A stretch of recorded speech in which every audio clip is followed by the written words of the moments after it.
Hi, Jazz. How are you? I'm good. How are you? Good. So tell me a little bit about the moment you got this, that you read the script and knew you wanted to do this project. Oh, well, I think it's been a while, so I'm like, oh yeah, what year was that? I think I read pieces of a version of the script in 2022, and decided to self-tape for it. And I auditioned for it with my brother, because we were kind of coming out of the pandemic, and so that's how we were doing auditions, was mainly like self-taping in your own house. And I think at the time, my early 20s brother helped me tape, and it was so fun just to like record one of the hospital scenes with him, one of the more fun ones with him. Uh, Okay, good. yeah, one of the ones where we're cracking jokes with each other. I was like, oh, I would love to do this on screen. I would love to be able to have this relationship blossom on screen, or like figure out what this is. Um, and also, I grew up with Michael Jackson, so I was like, oh, that's a no-brainer if I can honor that legacy in whatever way I can, definitely. It's so funny you mentioned you got to do your self-tape with your brother, and considering, what the film is about. It's about, siblings and family and um talk about that dynamic of like what about that part of the story intrigued you?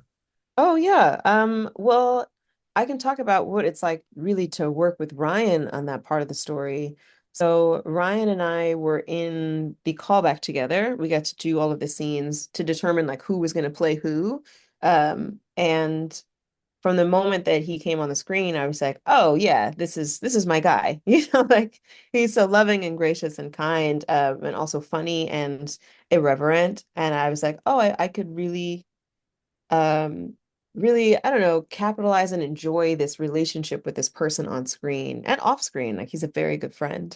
And so I think seeing that kind of like brother sister relationship go through a blossoming change and then also a debilitating change uh is, you know, super interesting, and also something that, you know, is kind of universal. I mean, everybody has their own familial relationships to go through. You know, like everybody has a different relationship with their brother or their sister or their aunt or their cousin or mom or dad. Everybody knows what it's like to have some kind of relationship with someone else that's kind of in that, you know, realm. And so I thought it was a really great experience to showcase something that may be universal, um, and also maybe very strange for some people because it's a blended family, and Ryan and I look very different. I mean, also Ryan's a model, so there's that. But we look very different, but we are showing two people who deeply care and love each other and also are at odds with each other, but will fight for each other no matter what. And I thought that was super interesting. No, same. Likewise. I mean, I loved it. I mean, most people, I have a sister who's white and Okay. adopted, an older sister. So I was particularly interested because of that dynamic. And I went into the film blind, not knowing what it was about. So when I saw that, I was like, oh, this is a little, this, okay, this is, I'm relating too much. You're Um, like, close, too close, too yeah, too close. close, too close. But as you said, I loved it because it talked about sibling dynamics, but it was, you had that small factor of race, but it really didn't factor in. It was still like just like a weird, sibling dynamic that had needed to be worked on. Yeah, I mean, and also like to be honest, like race is always there. It's not something that we can like wish ourselves out of, or like be like, I don't see, you know, because it's very clear there.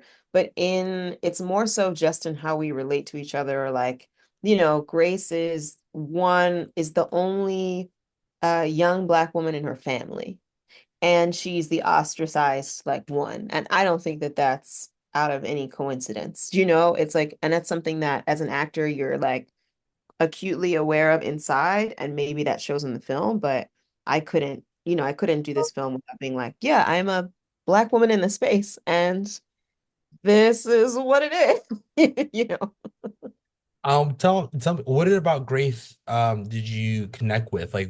Like, after playing this character, like, what do you love about her most? Oh, that's a nice question. You know, I love about her the learning that I got to do through her. She is someone who is very strong-willed and also does not forget.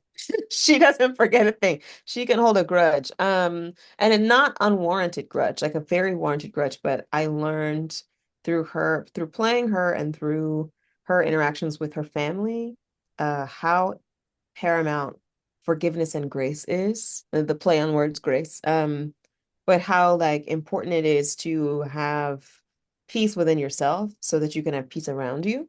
And I really, really thank her for that lesson because that was something that I needed to have reflected in my own life. So I was like, oh, I'm playing this person who's like going through all of this and learning to forgive and learning to set boundaries and learning to be there for herself. And that's also something that is a lifelong journey for all of us. So, you know, it's a good part about acting is that you learn about your life through your work and vice versa. I would say you guys had built a really nice family dynamic throughout the film. Like, what was that like on set and building that process? Oh yeah. Well, first I was just shocked that my dad was who my dad was. Because you grow up when I grew up, it was like UPN, WB, Fox was like it was like the booming black TV phenomena of all these shows, including Moesha, including the Parkers. I knew who he was, and I was like, "Oh my God, that's my dad!" Like, this is wild. And Dorian is so gracious and so kind and so funny. And he still calls me and Ryan his kids, which is so sweet. On a text thread, he's like, "How are my kids doing?" And Victoria is so funny and like very, very sharp and very witty. And it was fun to have her be my mom in that situation. And we didn't really see the rest of the siblings a lot, but when we did, it was like it was exactly like what you think it is. It's just like a bunch of different personalities coming together, and there's a lot of laughter, and there's a lot of like inside jokes, and a lot of different I guess it would be kind of like an orchestra, like all of these different instruments coming together to create this one piece. Uh yeah. Yeah, it's like I'm not from a big family. My extended family is huge, Right. but my immediate family is just like me, my brother, and my mom.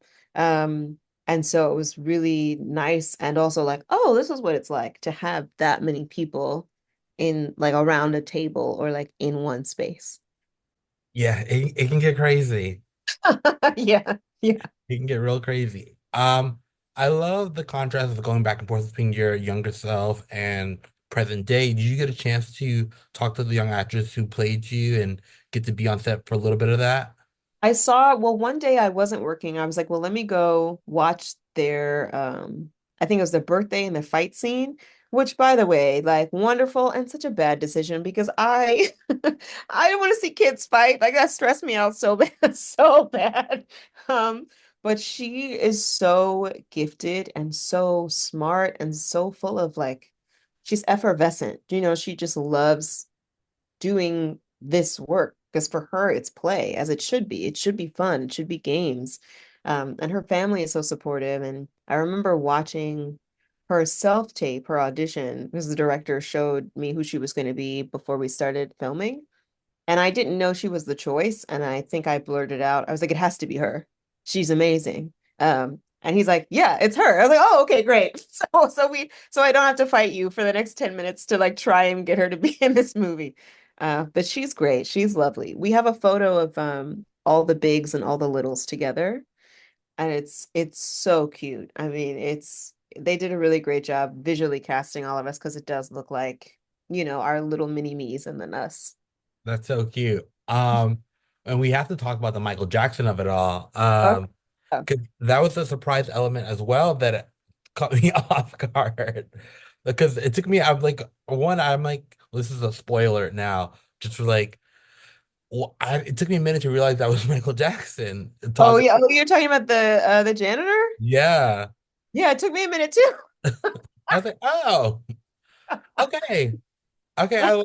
I like this element. So talk about that a little bit. What's funny is that like I watched the movie for the first time with a group of people that also discovered it. And I was like, "Oh, I'm so glad that I didn't try to figure this out on set. Because I'm glad that I'm in the movie, I kind of am the audience where I'm like, what is happening? Like, who are you who I think you are? No, I need to take a Xanax. Like, what's going on? Um, and I think that that's actually the magic of like that those scenes is that she has no idea what's going on, and this could be a figment of her imagination. It could be grief. And it also could be some like fan who's playing a trick on her, or it could actually be a reincarnated Michael Jackson. Who knows? But the fact that we don't know is actually makes my job so much easier because like I don't know how to act. I don't know how to act the scene of like Michael Jackson is in the room and everything is normal. I don't know how to do. Yeah, yeah. I mean, yeah, like you said, it could be interpreted a lot of ways, but I was just like, oh, okay. Like it wasn't until like the Lisa Marie part, or I was like, oh, wait, this, You're like, hold up, Lisa Marie Presley? yeah, did I hear that right? Okay, uh, got it. Okay, this works. This works. I like that. Do you remember that time? I mean, I feel like, there's all these moments within pop culture history that we all remember. Like, so I think we all remember that moment of time when Michael passed, which was just like so sad. Yeah, yeah. I remember where I was. I remember us flipping the channels to the TV. I remember watching the casket or eventually watching the casket go by and the procession and the funeral. But when he passed, I remember all of the channels. Like um, that I think it was 2009 Hmm. and all of the channels changed to that. It was such a major event. It kind of felt similar to it's very different, but the same feeling was like when Whitney passed or when Kobe passed. It was like a shock and you don't understand because this huge figure that you didn't know personally but has been with you in every moment of your life is now all of a sudden like doesn't exist in the 3D. um and none of us knew what to do with that. I do remember playing all the old albums again, like bringing out like Off the Wall and the Thriller extended cut and listening, and now like recently with Quincy Jones, like going back and listening to all of his the hundreds of records that he's The produced. catalog is deep. Catalog is deep and the respect is real. Quincy Jones is like, but yeah, these people who have had huge impacts on the culture and our lives. And I'm just grateful that I got to live in a time where I owned the double VHS tape of like the Dangerous tour, I think, and like people passing out. I I mean, I was had a it. I had it too. yes, huge Michael Jackson fan as a kid, so I'm glad that I got to live in the era where I saw that. It's kind of like, I guess when I'm 80, I'll be like, oh, I lived in the era of Beyonce going through Destiny's Child and like Right? I'm like, I remember Coach. I remember Beachella. I was there. right? I was there. I mean, I saw Beyonce open for Christina Aguilera. Like that is the time. That's a sentence that you won't hear again, but that's a time warp. You know what I mean? Like Right. The next that's one would be like Christina honors Beyonce at yeah, and they're both incredible legends. Like clearly, let's be clear, I was there for the Christina Aguilera concert. I was a super fan. And I was also like, wait, Destiny's Child is opening? Like, a double win. double win, double win. But Exactly. yeah, just being able to be an observer or an appreciative member of the community of watching these artists create is just like a blessing. So yeah. No, sure. And then lastly, I have to ask, there's so many things to take away from watching this film, so many messages and underlying tones. What do you hope that people take away when they watch it? Um, well, I hope that they call their families or whoever they deem as their chosen family, because family is a interesting and sometimes tough topic. I hope that they maybe are inspired to forgive someone. And then I hope that they get back into their musical bag. I hope that they play Off the Wall. I hope that I hope they play all the greats, all the jams, and they have a good time. That's really it. Just want people to have a good time. Yes, and it's the holiday season, so yes, call the fam. Yes, yes, call the fam and also, play the Jackson 5 Motown records if you can, Motown Christmas. Exactly. Well, congratulations. I know people are gonna really enjoy you in this film. Thank you so much. I appreciate it. Thank you for having me today. Yes, likewise. And good luck. I know you're working already, so and then good luck on set. Thank you. I know. Thank you. Always need the luck, always. Yes.